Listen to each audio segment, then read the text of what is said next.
Hello everybody, my name is Spencer Walsh. Thank you so much for joining us here today on the show. We have for you the latest as Israel continues to move south in the Gaza Strip, continues to target Rafah.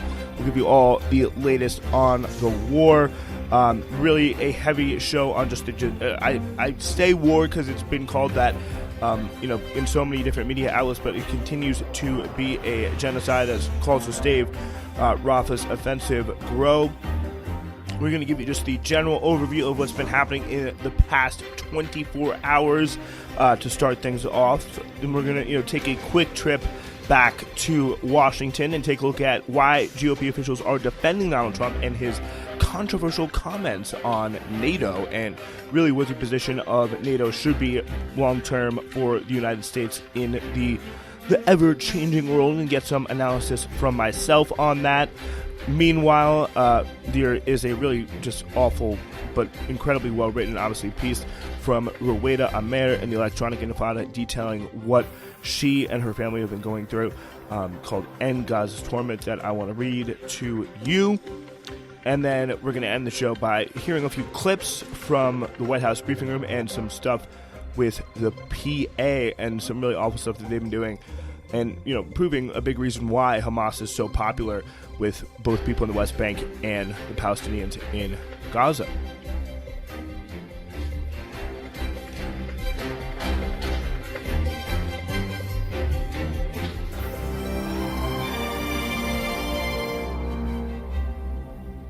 Okay, so we have had the Israeli military continuing to ramp up attacks on Rafah in southern Gaza City.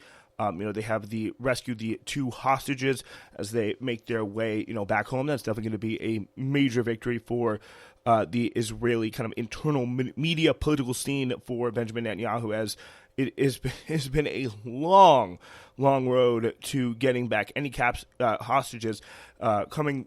Really, it was really shock. It was almost like it never even happened.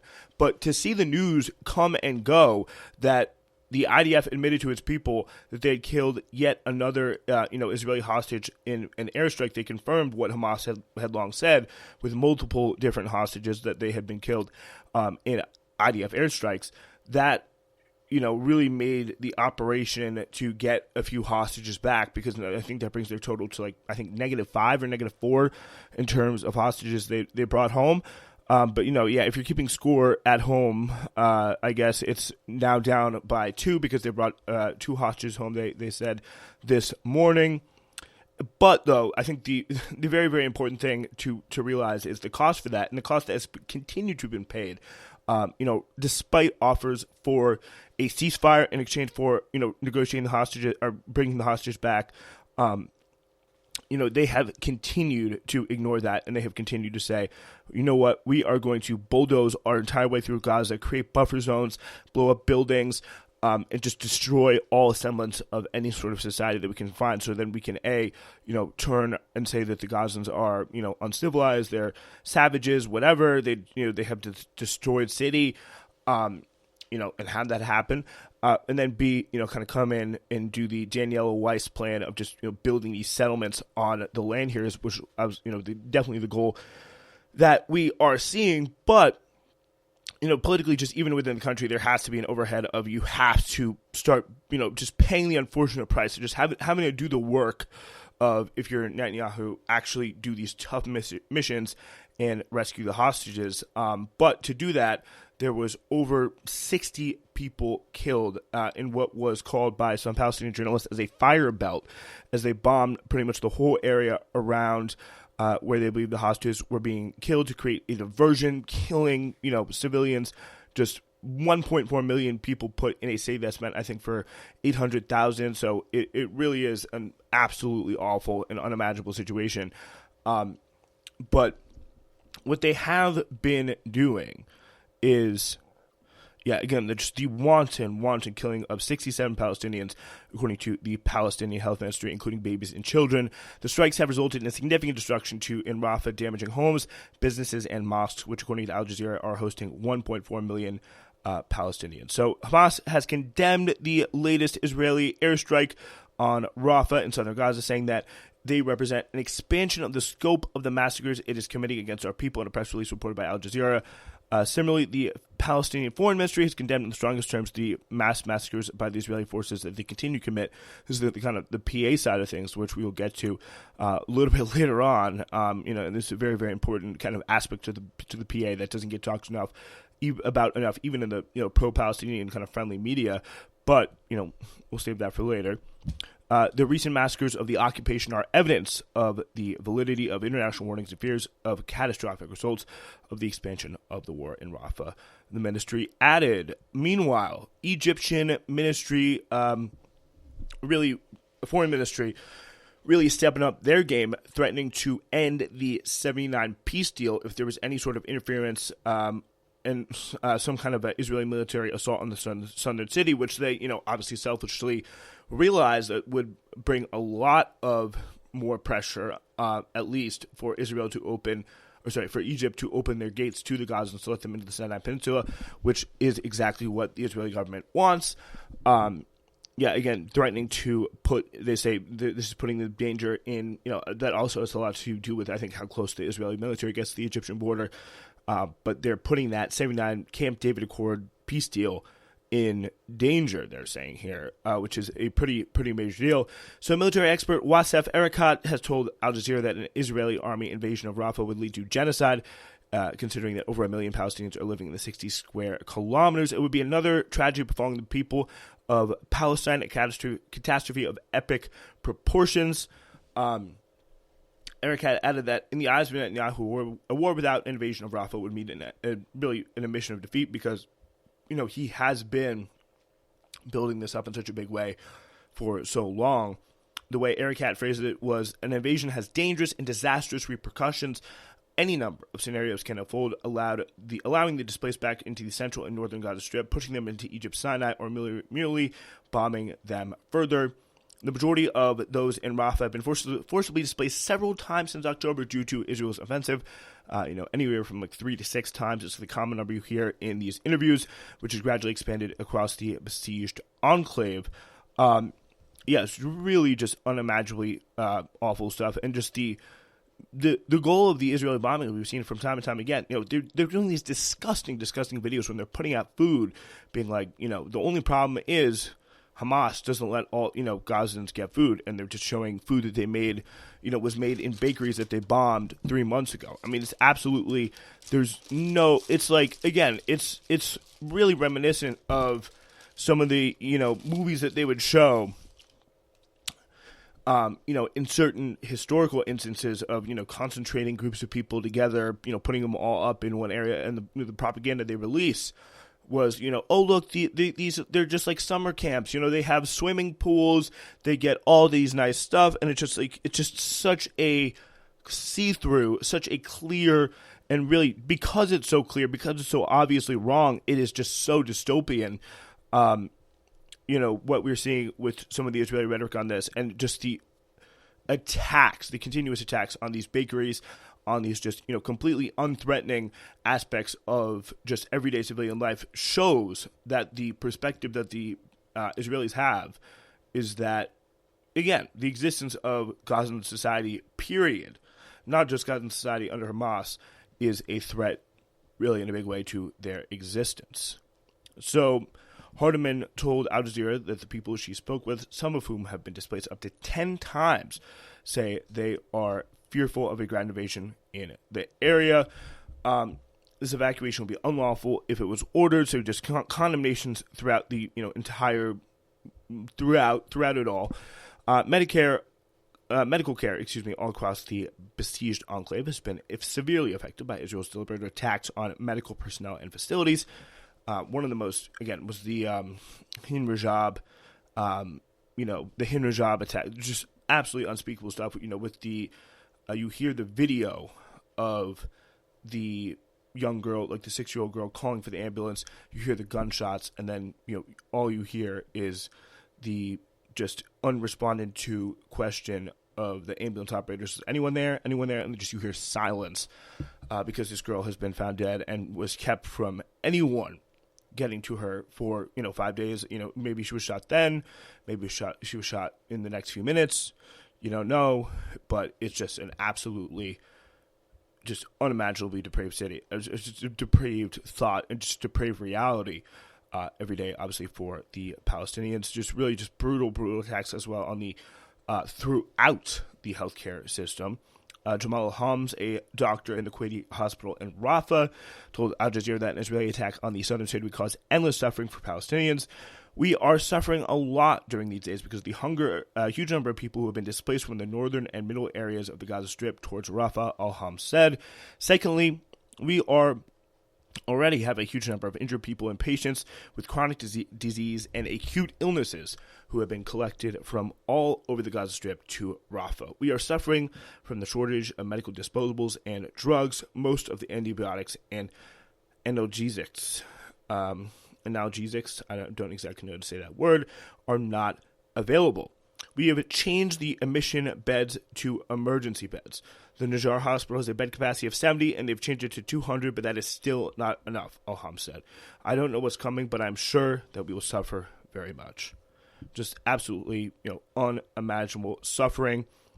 The Palestinian Health Ministry is calling for the protection of the hospital's technical staff to repair the sewage network in the medical courtyard when several people have been shot by Israeli snipers and 14 have been injured. And we continue to see the just BS around the UN. You just see this BS. Just kind of a quick side note around just trying to smear and attack the UN as much as humanly possible, and just it's almost to a certain extent you could tell by how much pickup it gets in the media. Maybe it's because the UN has already been sufficiently invalidated and made kind of uncredible, and they're just throwing that baby out, just saying forget about it, no big deal, not going to happen any time in the future in terms of any funding from the UN for the UN from like the US or something like that.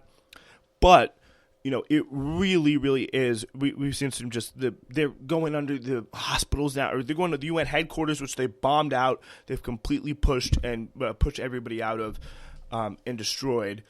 And they're saying, these are just pointing to some, random, I think, grids. It turns out when it was debunked that power a solar panel and are like, this is where Hamas was having their terrorist servers or something like that.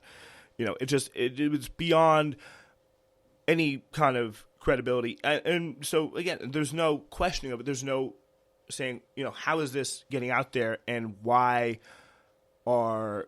is it something that's so patently ridiculous and so quickly debunked, by the way?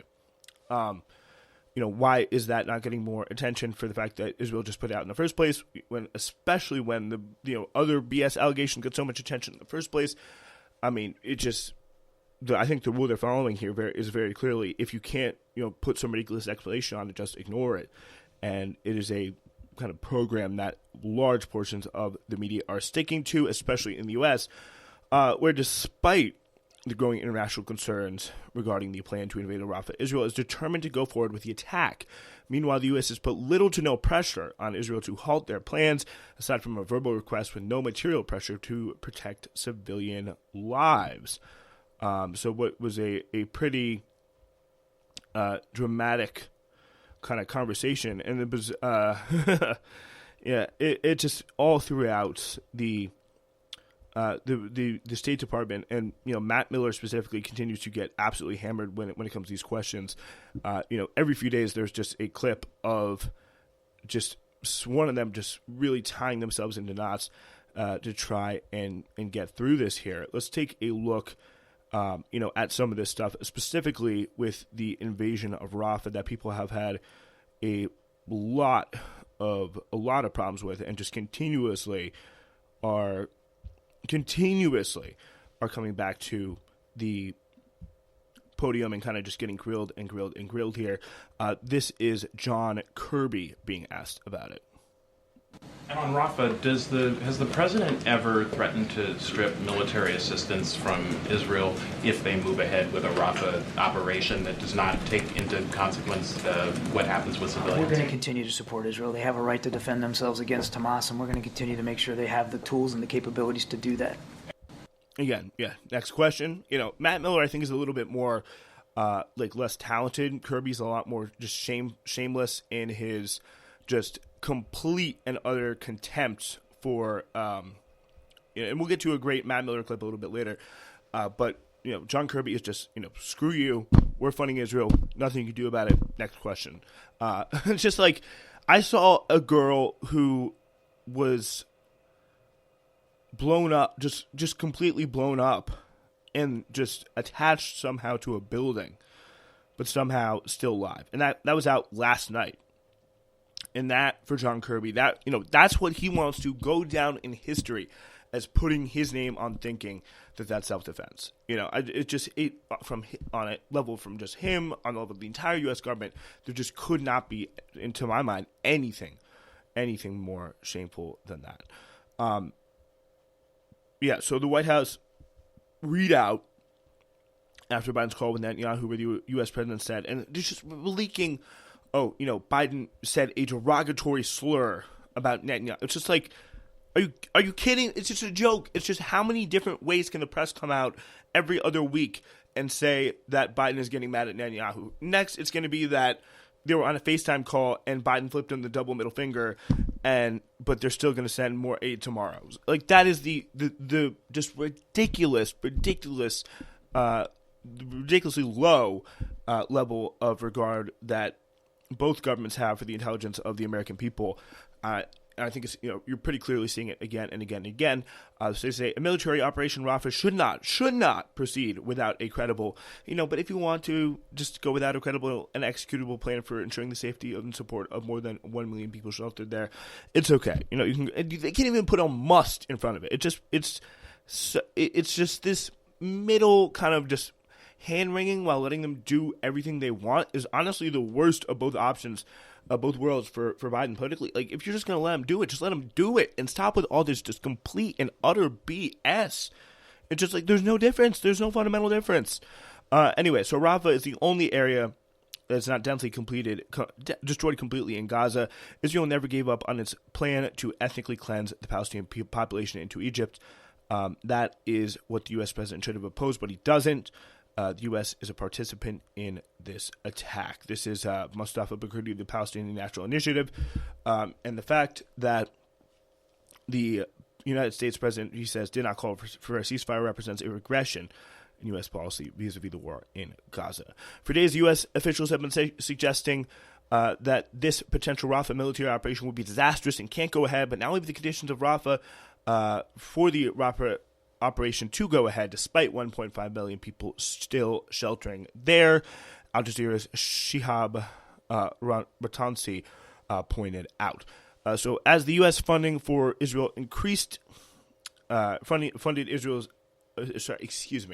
as the U.S. funded Israel's increasing attacks, the American public tuned in to the Super Bowl, where the government of Israel spent $7 million on Zionist propaganda to be shown during the football game advertisements. All right, so before we go on to our next story here, I do want to play this kind of an interesting clip from somebody named Joseph Borrell, who is a big deal in the EU. Here's what he had to say about just the general Israel-Palestine war. Look, I don't pretend to be in charge of the foreign policy of the U.S. I have enough with the foreign policy of the European Union. But let's be logical. How many times have you heard the most prominent leaders and foreign ministers around the world saying too many people are being killed? President Biden said this is too much on the top. It's not proportional. Well, if you believe that too many people are being killed, maybe you should provide less arms in order to prevent many people being killed. This is the foreign affairs minister of the EU, just coming out and saying something I think very, very clearly here, and just something that we all feel. It's like, it's refreshing for a politician to say this, even though he probably doesn't have that much control. I mean, the EU has taken some steps to, suspend, review to look to maybe suspend some arms shipping to Israel, and has not been anything serious. But I do want to continue to do this and play, and then kind of before we get into our next story here. It's not logical.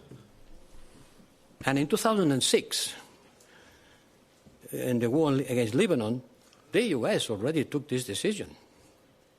They already took the decision of pause the supply of arms to Israel because Israel didn't want to stop the war.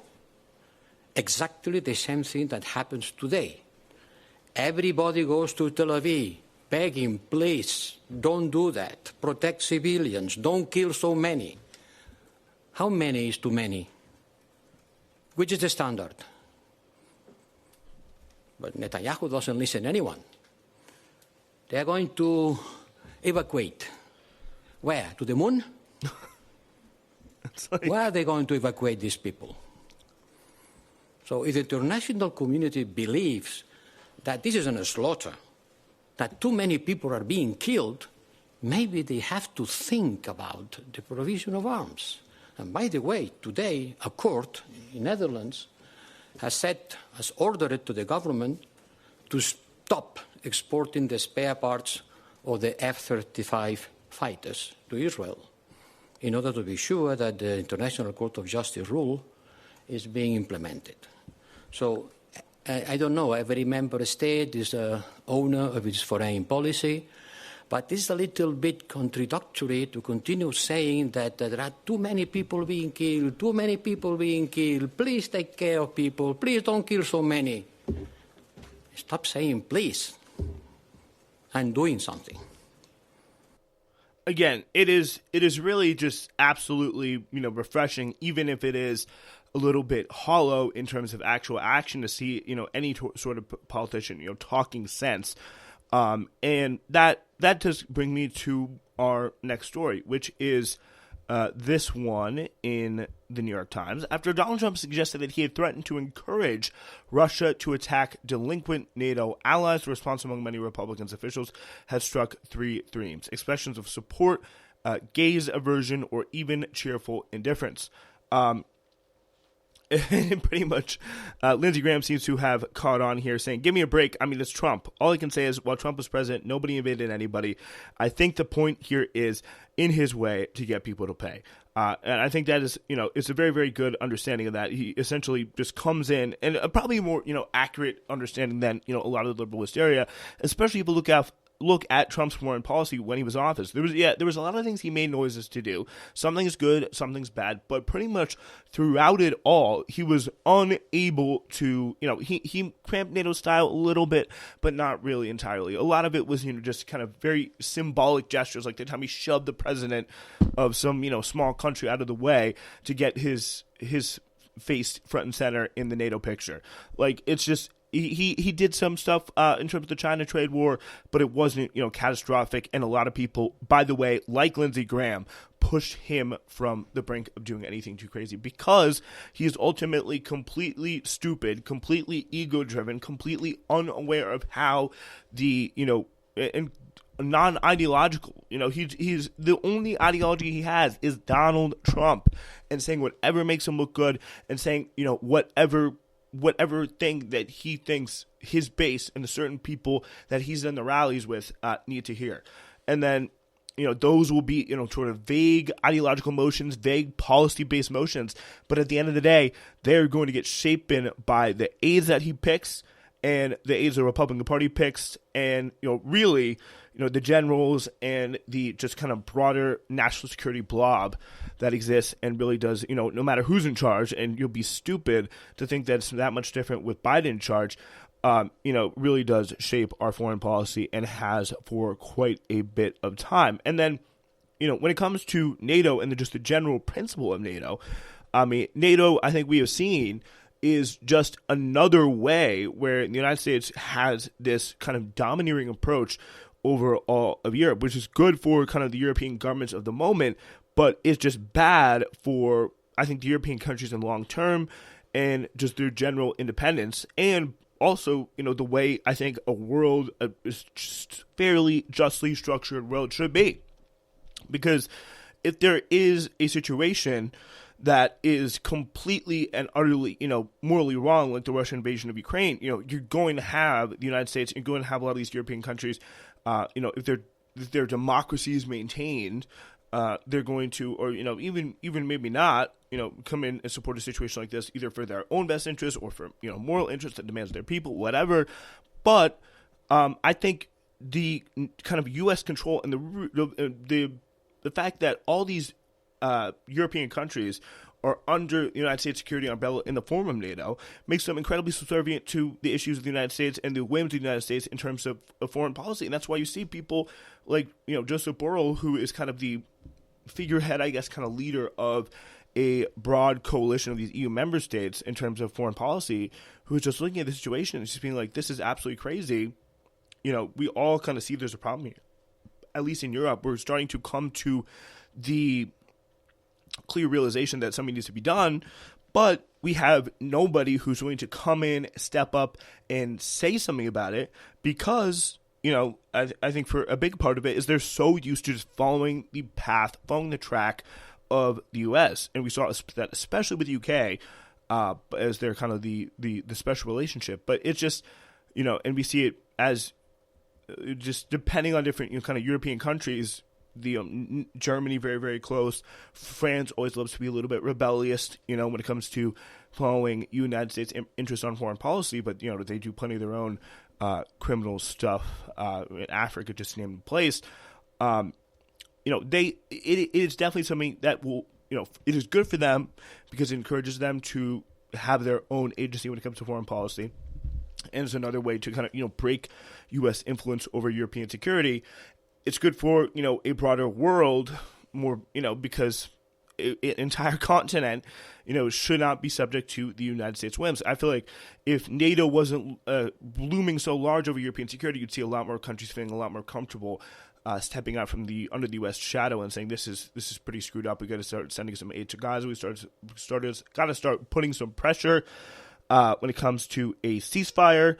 And, we got to just can't always listen to, what the United States has to do. And we are also, by the way, able to field our own armies. That could be something that is at least somewhat beneficial to them in terms of, long-term interest from the conservative side. So that is just my, kind of take about my analysis of the situation and, why these comments here by Donald Trump, I feel like, on the political level and also kind of in the broader international level are not going to be too big of a deal. All right, so we go now to our next story, and it is by Rueda Amer. She writes, End Gaza's torment in the electronic intifada. The one question that is being asked more than any other in Gaza, when will the war stop? Everybody wants to hear news of a ceasefire that will prevent further destruction and stop the spread of hunger and disease among people who have been displaced. Khalid Ramadan, who was first uprooted from Al-Qawara, east of Khan Yunis, a city in southern Gaza, he then went to a training center. This is just kind of one man's journey here. It's absolutely incredible just how many places he's had to go. He said, every time I move, I go through a long struggle to adapt to the new place. I have to search for water and food and find wood to light a fire so they can protect the children from the cold. My children ask me every day, when will we go back home? I miss having a full night's sleep, he added. I can only sleep for a few hours, and I'm very anxious when I wake up. With food and scarce and prices of items still available skyrocketing, he cannot afford to provide for his family. They are relying on canned food from aid donors. Our stomachs are tired of canned food. We crave the proper food that we ate before the war. It's just so awful to even think about it. Like, nobody should live like that. Ramadan said that he had hoped the war would end within the week after it was declared in October. The way it has continued has exhausted us. He said it increased our pain greatly. We've had enough death and destruction. Rima Tapsh, 37, who is living in Abasan, east of Khan Yunis, after being uprooted, she said she and her 4 children had been living in a tent. The children have been constantly unwell during the cold weather. Their illnesses have included gastroenteritis. The tent is not a shelter. It's the opposite of shelter, she said. And if you actually see some of these tents, online and any social media, you get a sense of what they are dealing with. I have a big house, and the children have their own rooms and toys. Now they spend their time playing in the sand in front of the tent. The children are traumatized. At night, they asked if Israel's missiles are going to fall on them. Following orders that they leave their home, Tabash and her family went to Tal al-Sultan near Rafah, Gaza's southernmost city. They are stirred by warnings from Netanyahu and other figures in the government that he leads Rafah, that Rafah will soon be subject to a major attack, and that the 1.3 billion civilians crammed in will have to evacuate. And asking the question that really everyone is, why do they want to displace us again? She said, we have already lost our souls from being displaced one place to another. This war and all the suffering that goes with it must be stopped for the sake of the children. Salam Jaber, who's 55, lives in the Khan Yunis refugee camp. A few weeks ago, he was shocked to hear the sound of Israeli tanks and bulldozers. Israeli troops had entered the hospital area around the hospital run by the Al Khair Foundation, a charity based in Britain. I used to say that we were a refugee camp and they would not invade it, Jaber said. I was waiting for a ceasefire though, so we could escape displacement, but we were forced to leave our house in front of the tanks. The children were extremely frightened by what they saw. He added, we left shivering from the cold and fear. I left my home behind me. I don't know if it was destroyed or if it's still intact. Jaber's father died shortly before the current war on Gaza was declared. He was 90 and experienced the Nakba, the 1948 ethnic cleansing of Palestine. Like so many others in Gaza, Jaber is hoping that the U.S., which has supplied an enormous amount of weapons Israel uses to commit genocide, will now exert sufficient pressure that a ceasefire is called. Optimism is vital, as the alternative is too ghastly to contemplate. If a major offensive is undertaken in Rafah, we will lose many lives, Jaber said. We must end this war to save us from death. We must end the torment we are going through. That is Rueda Amer, a journalist based in Gaza for the Electronic Intifada. All right, yeah, it's just absolutely, unimaginable to contemplate there. That is for sure. But the good news is at least that they're, the people who are putting it on are forced to defend it and kind of contemplate it, I guess, every day. And one of those is Matt Miller.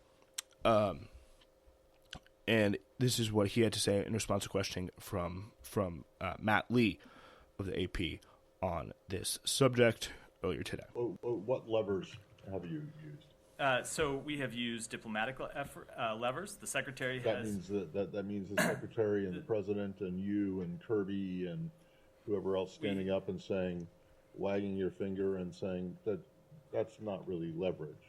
We have engaged with them on at a multitude of levels at this administration, and as I look at the list, this is the skepticism that they need. This is skepticism that they need. They should get this every single day. Like, these people should be hounded, even when they're not in front of the podium. Like, this is just absolutely disgusting. With Humera, we have seen them take steps at our urging that have had real tangible impact, but they have not been enough. Which are? But what levers have you actually used? I think that when the United States of America stands up and says something publicly, it matters. But that's you saying stuff. But you haven't said that there would be any consequences. To my point, we have seen in terms of money or military assistance, right? But we have seen, because of the policies we have pursued, we have seen improvements along these specific areas. We have seen tangible improvements. Again, okay, but not I'm just asking you what leverage have you used? What leverage have you brought to bear? I just went through it. What have you gone? I think the words of the President of the United States, the words of the Secretary of State matter, and we have seen. Hold on, we have over seen, the top, and we have seen leverage, and we have seen the government of Israel respond to it. Not always in the way that we want, not always to the degree that we want, or to by the ignoring level that it. we want, but our interventions, we believe, have had an impact, and we will continue to pursue them because we believe they do. Yeah, so Matt Lee, who has been one of the journalists doing a great job there in the State Department briefing room, just asking a question. Just like, are you saying anything other than words? And he can't even make some dumb excuse up that they're doing anything other than that. So it's just incredibly clear and incredibly just disgusting to see that happening. Meanwhile, we have this coming in completely unrelated here. But actually, very related, because people like Matt Miller in the State Department think that, under some sort of cockamamie deal with the Saudi Arabians, that they will be able to put a, revamped, whatever that means. Are they going to give Mahmoud Abbas like a facelift or something? Like, I don't even know what that means. They're going to put the revamped Palestinian Authority in charge of Gaza as well. And this, from Seamus Malakosali, who's just a great kind of foreign affairs reporter based in Beirut. He put out a really kind of crazy video. This is the audio of it. You hear just the general sounds of chaos, just a bunch of Palestinians running from a tear gas canister after, what is a peaceful march in Jenin in solidarity with Rafah.